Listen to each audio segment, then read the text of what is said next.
It's been a hard day's night, and I've been working like a dog. Are you ready to get down to business? Join seasoned entrepreneur, community leader, and Army veteran Scott Shalom Klein, who will take you behind the scenes with those who work in America's small business scene and speak with leaders making an impact, creating jobs, and telling their story in entrepreneurship. So let's get down to business. On AM 560, The Answer, here's your host, Shalom Klein. And indeed, we are all about small business jobs and entrepreneurship and business. We talk a lot about business here on Get Down to Business, and I'm your host, Shalom Klein. Remember, you can always download podcasts from Get Down to Business on my website at syklein.com. And while you're there, don't forget to follow me on Twitter at Shalom Klein. It's great to have you on this week. We've got a great show lined up for us, and I'm going to kick it off in a conversation with the author of Judgment, The Art of Momentous Decision Making. That's Chris Mailander. And Chris has received many accolades for his book, and we're going to talk all about it. But just a little bit of background on Chris. He counsels corporate and national government clients through decision paths faced in the pursuit of extraordinary outcomes, an incredible client roster, including MasterCard, Bank of Montreal, Federal Home Loan Bank System, and the list goes on and on and on. I know, Chris, you've worked with folks truly all over the world, in many sorts of different economies. We're in an interesting one right now. Chris, welcome to the program. Thanks so much for joining us. Thank you very much, Shalom. Absolutely. So, Chris, the book is called Judgment, The Art of Momentous Decision Making. So decision, it sounds like that's something, if I were to create a word cloud in your day, probably decisions is probably a word that would come up quite a bit. Tell us a little bit about your background and why you became so passionate about this topic so much to actually write a book and dedicate your career to it.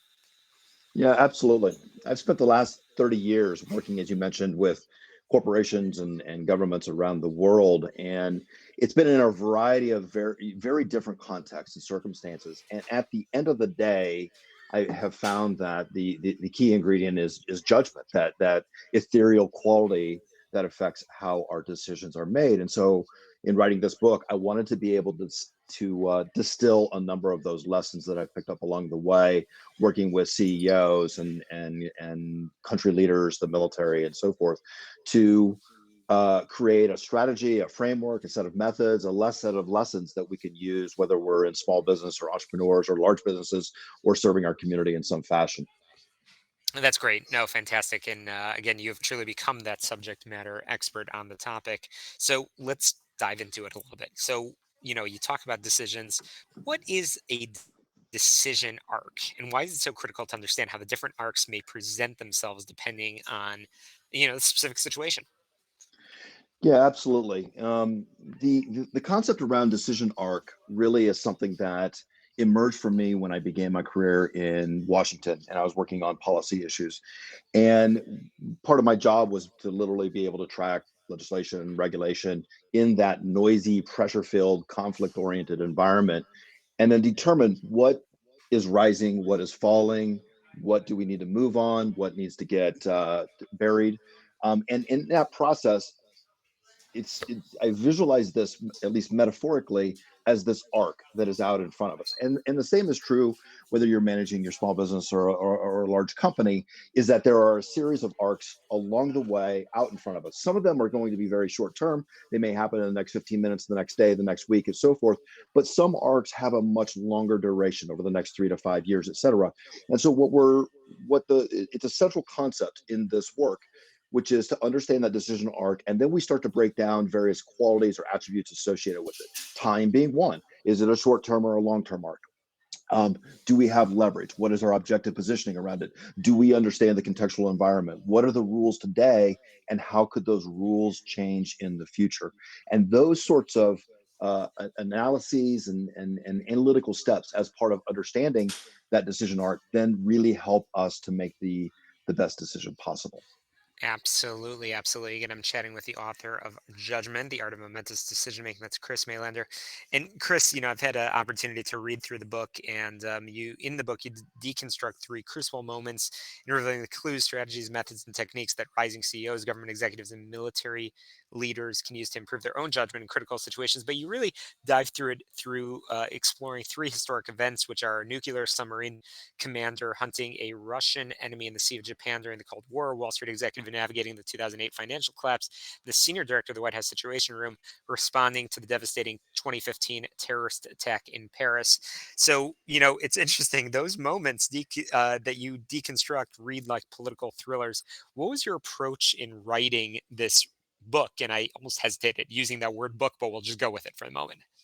Yeah, it's severalfold. One of which is I wanted to take these three case studies, and I knew principles in each one of those circumstances where I could get their inside view, and then do significant research around it. And so, consequently, the sub commander that was operating in the Sea of Japan chasing Soviet subs, I knew part of his story, but then a number of those dynamics have been declassified over time, and so I was able to piece together the larger framework in which those decisions are made at that point in time. The same is true of that 2008 financial crisis, in which the global financial system sat at a precipice that was the most significant since the Great Depression.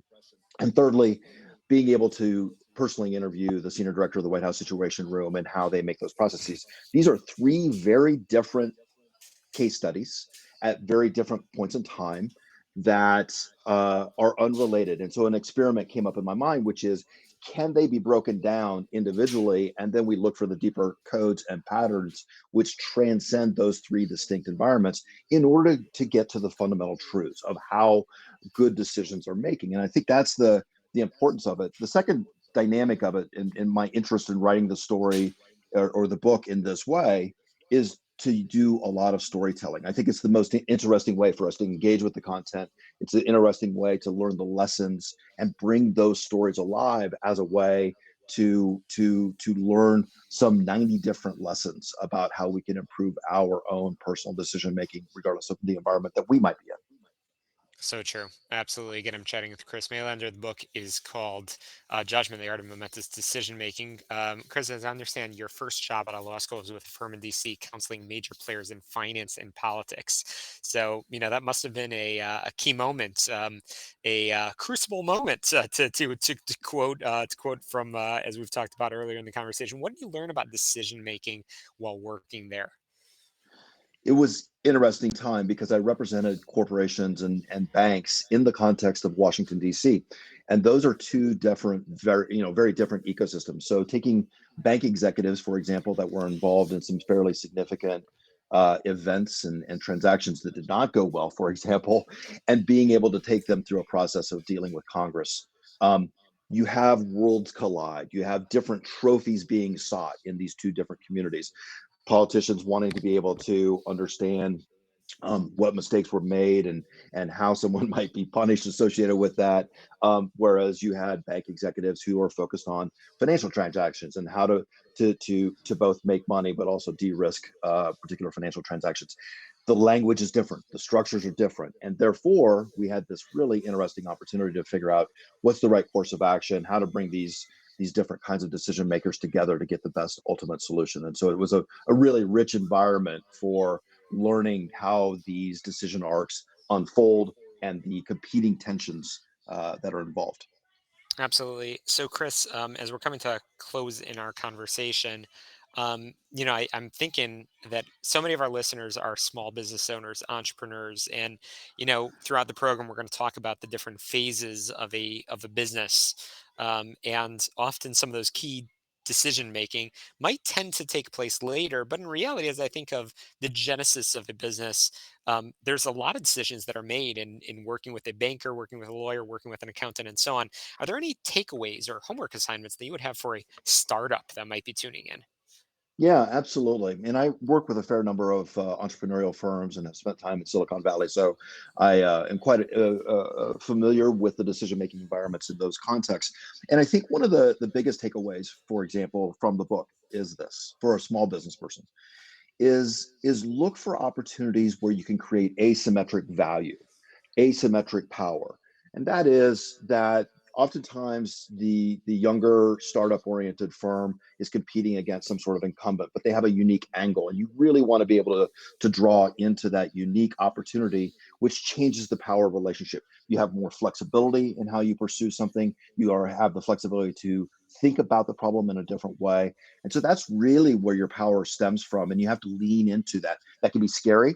I know, working with a number of entrepreneurs, the question always is, we have limited resources, limited time available to us. How do we get the most impact? And so you're looking for that unique a sliver of light that you can crack through. And oftentimes, if you can do that, you'll find that the rules change when you're competing against a larger Hmm. firm. If you can find the right opportunity and capitalize on it, the rules will change, and that'll create something new for you to pursue. Absolutely. Chris, I've really enjoyed our conversation. I want to make sure our listeners can get in touch with you. How can they do that? Yeah, for two things. One of which is the book is available on Amazon, both in hardcover, paperback, and Kindle versions. And then being able to get a hold of me personally can be done through Chris@chrismailander.com. So Chris@chrismailander.com. And we'll link in our show notes as well. Speaking of show notes, get on my website, syklein.com. Quick break, more small business jobs and entrepreneurship when we return in just a moment.